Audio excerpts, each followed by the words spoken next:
وعلى آل سيدنا مولانا बोल के आए हादिया कौम अंबियाए साबिकीन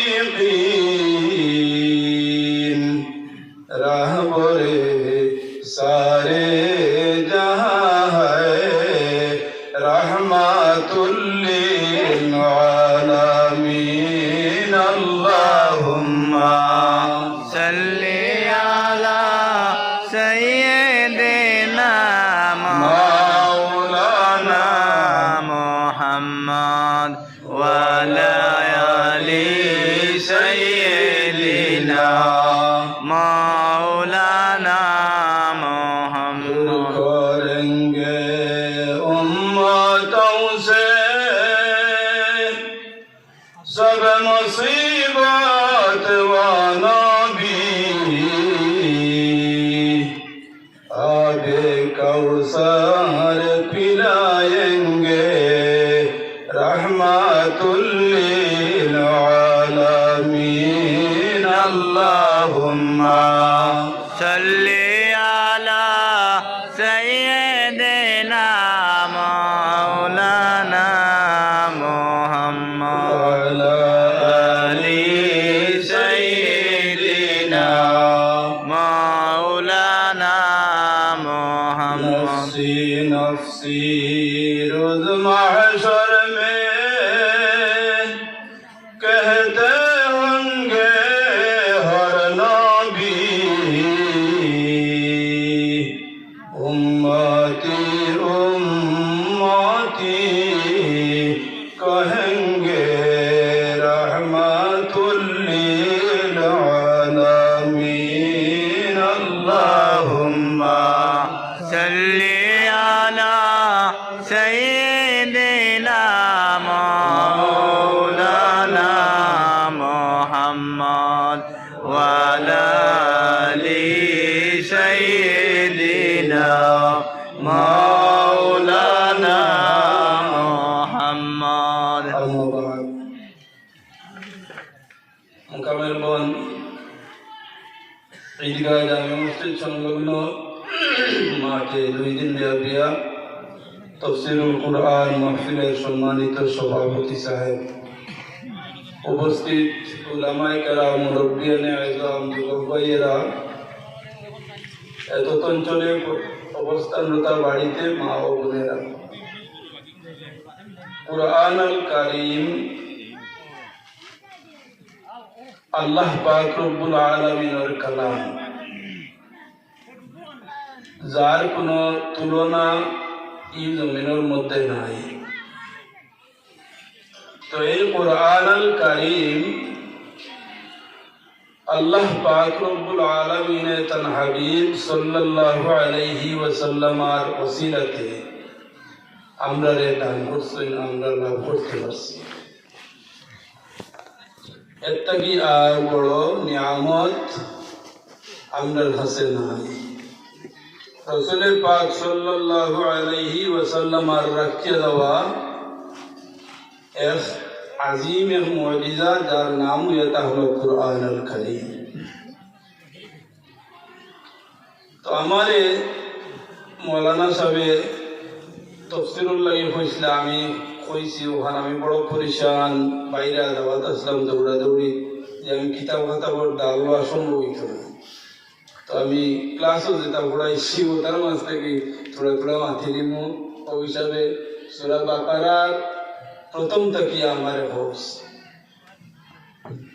সূরা বাকারা কুরআনুল কারীমের মধ্যে 114টা সূরা আছে। প্রথম সূরা যেটা সূরা ফাতিহা, এর পরের যে সূরা, এই সূরার নাম হলো সূরা বাকারা। বাকারা এটা হলো বকরুন শব্দের অর্থ গাভী, বাকারাতুন শব্দের অর্থ গাভী। আর এই গাভীর নামে নামকরণ করা হয়েছে এই সূরা। এটা লম্বা সূরা। এই সূরার এক ফজিলত ইয়া হলো আমরা প্রায় সময় ফ্যামিলি বড় হওয়ার পরে বাবাই তান সন্তানগুলোরে সেপারেট করিয়া দেয়, নতুন বাড়ি বানাইয়া দেয়। তখন এই নতুন বাড়ির তাই যখন বিবি বাচ্চা নিয়া আস্তানা বানাইবার লাগিয়া পারইবা, তখন নেশা বহল জমাইয়া কোরআন খতম করাই। তখন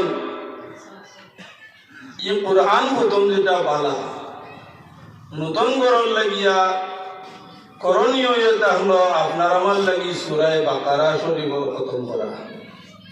কমাল কম বালা একজন তিলাওয়াত করনেওয়ালা মেসাব দিয়া বা 2 জন হোক 10 জন হোক যতজন আপনার ময়সর হয় ততজন দিয়া আপনার এই নতুন ঘরের মধ্যে এই যে সূরা বাকারার তাফসীর হইতো ও সূরা বাকারা ওটারে এই ঘর তিলাওয়াত হইতা।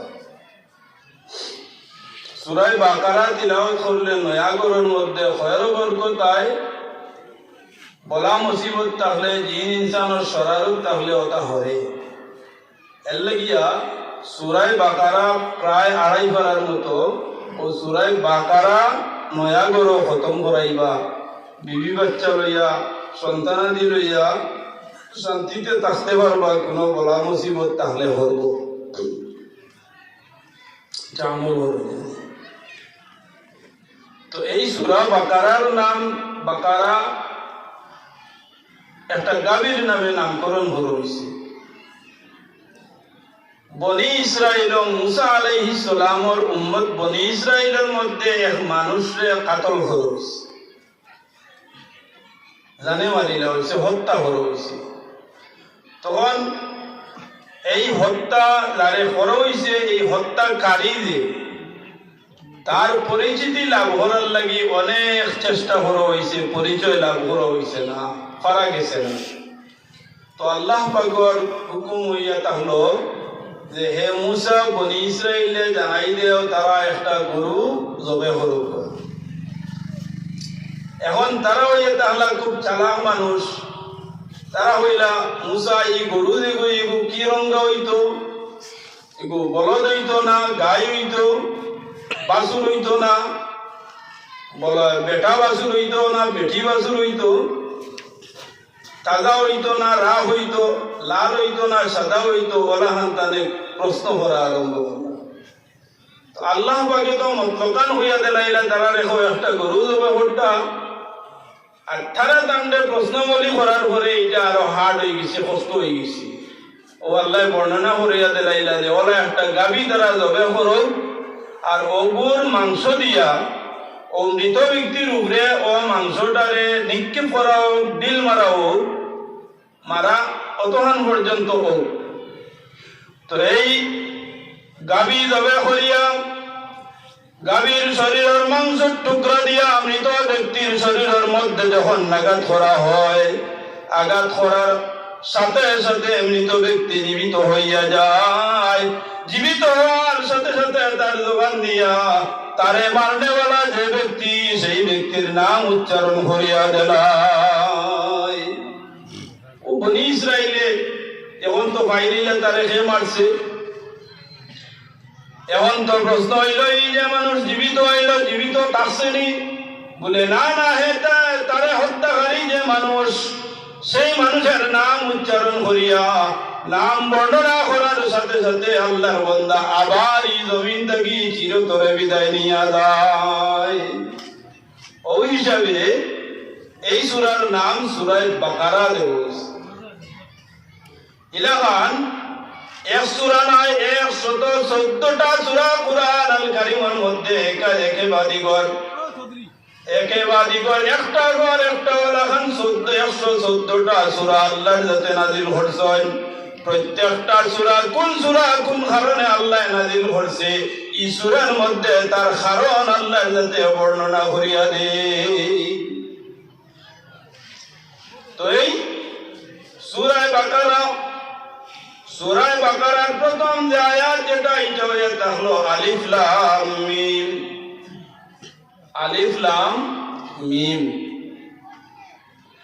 আলিফ লাম মিম 3টা অক্ষর, এই 3টা অক্ষরে একটা আয়াত।